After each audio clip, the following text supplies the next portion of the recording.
Hello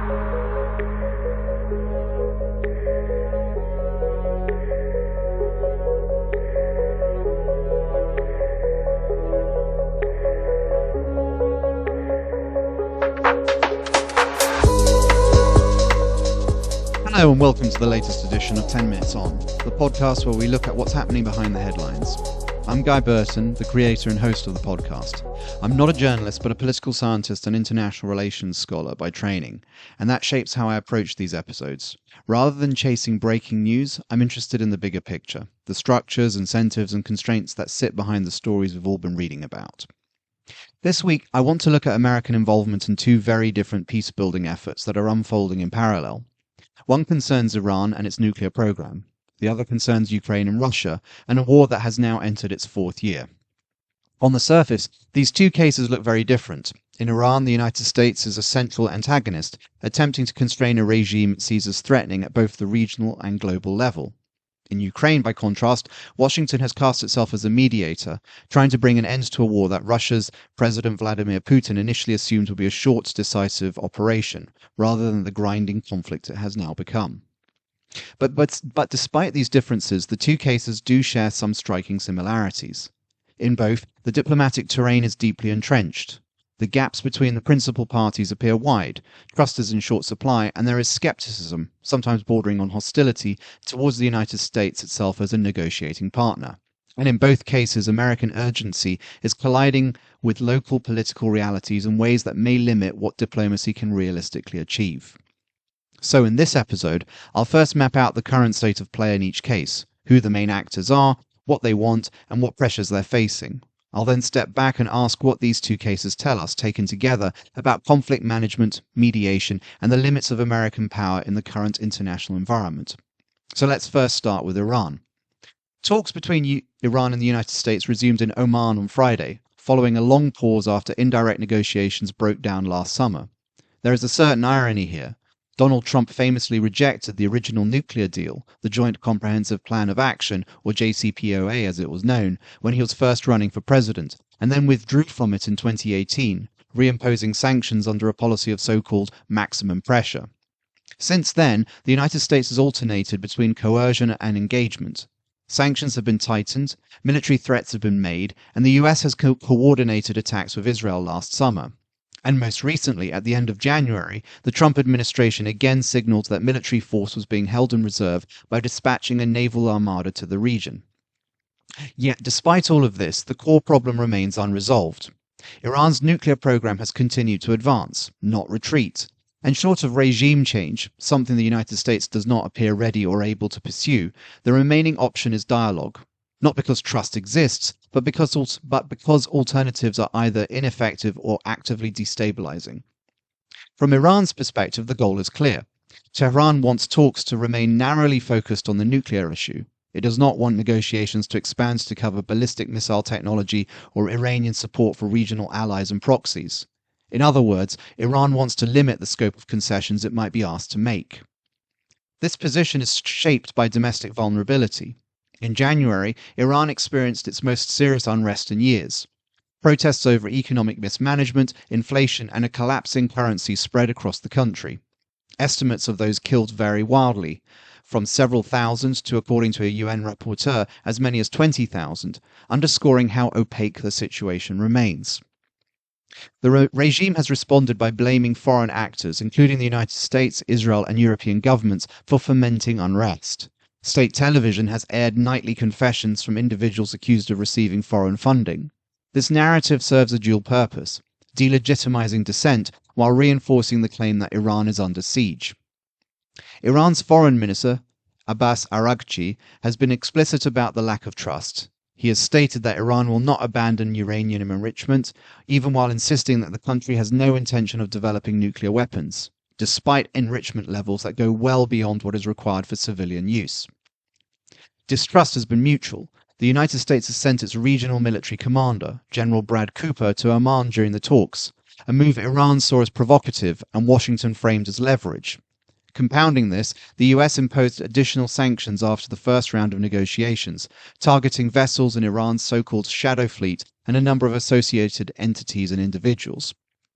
Unsurprisingly, this has made progress difficult. Reports suggest that the US initially advanced a maximalist proposal, including a demand for zero enrichment, which Iran rejected outright. There is, however, some room for maneuver. One possible area of compromise concerns Iran's existing uranium stockpile.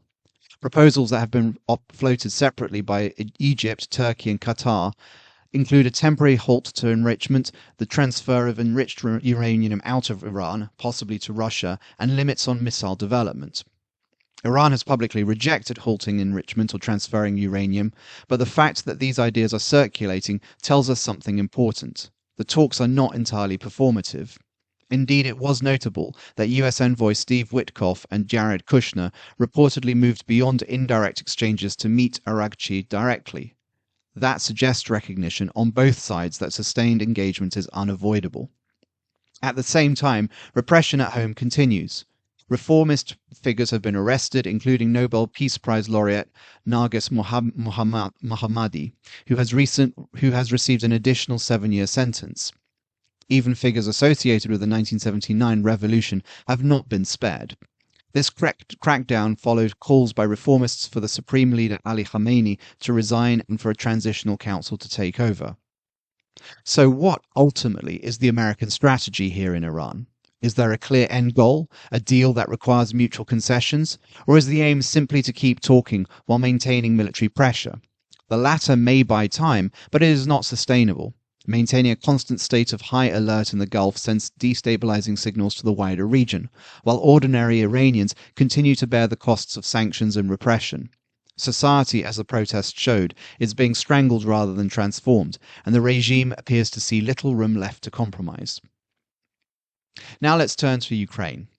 Here, the United States is playing a very different role. Rather than confronting a perceived adversary, Washington is attempting to mediate between Russia and Ukraine, pressing both sides to reach an agreement by June, a deadline President Zelensky revealed at the weekend. The suspicion widely shared is that Donald Trump wants a resolution before the US midterm elections, having promised during his campaign to end the war within a day. That promise has aged poorly. Trump has now been back in office for over a year. The situation on the ground remains grim.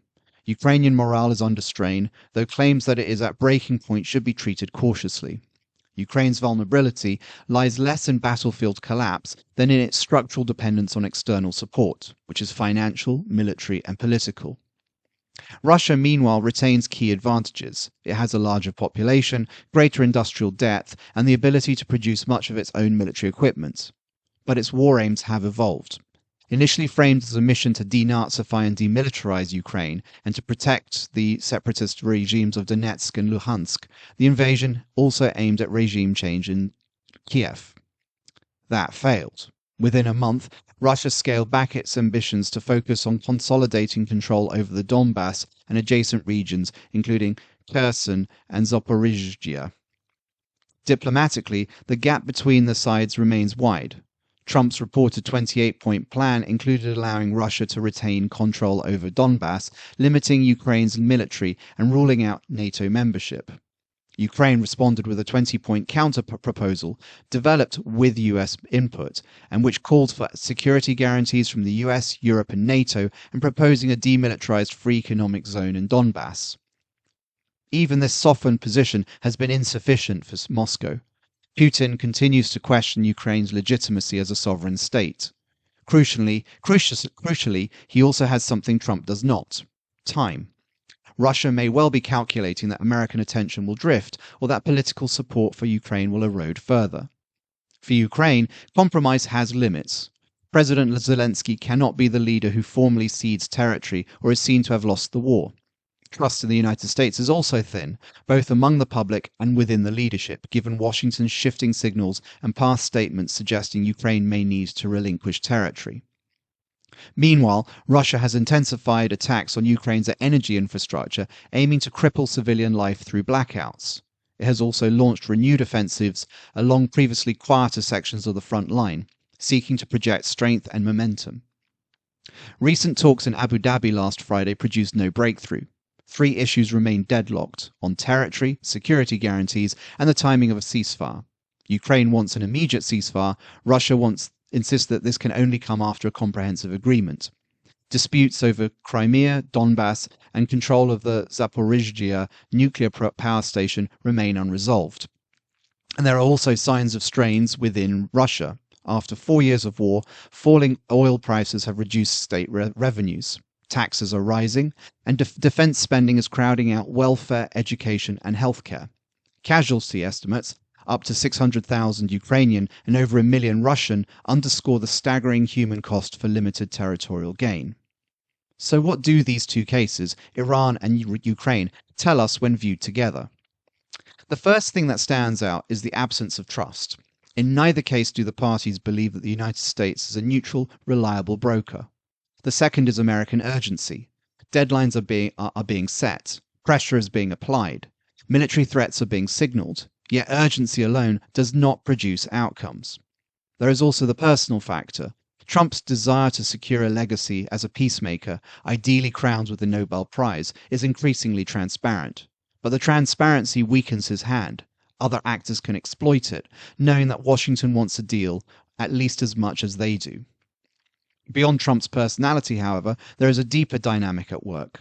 In my own research on conflict management, I've often returned to a framework that was set out by Professor Ho-Won Jeong in his book Conflict Management and Resolution.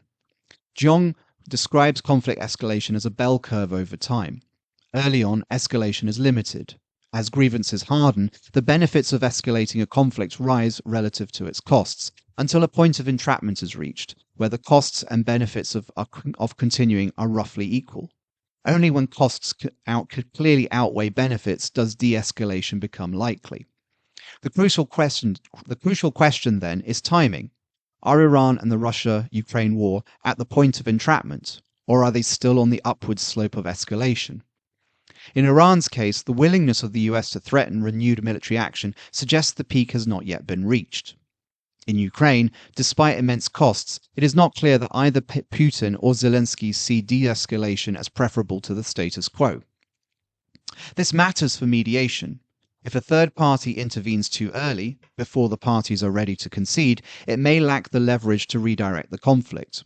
Worse, poorly timed intervention can exacerbate tensions rather than reduce them. Which brings me to a final, uncomfortable thought. The old adage that jaw is better than war sounds sensible, but it is not universally true. Talks without purpose, without realistic prospects of compromise, can become a substitute for action or a fig leaf for continued violence. Sometimes restraint, waiting until the parties themselves recognize that the costs have become intolerable, may be the more responsible course. On that note, I'll leave it there. Thank you for listening to 10 Minutes On. I hope this episode has given you some insight into where we are in these two cases and into conflict management more broadly. If you'd like me to develop this further, perhaps looking more closely at mediation theory or historical comparisons, do let me know. And please share the episode with anyone who might find it useful, and consider rating, reviewing, and subscribing to the podcast. New episodes are released every Tuesday morning. You can also contact me via my website, which is guyburton.net, or on Blue Sky and LinkedIn. So thank you again for listening, have a good week, and I'll speak to you next Tuesday. Goodbye.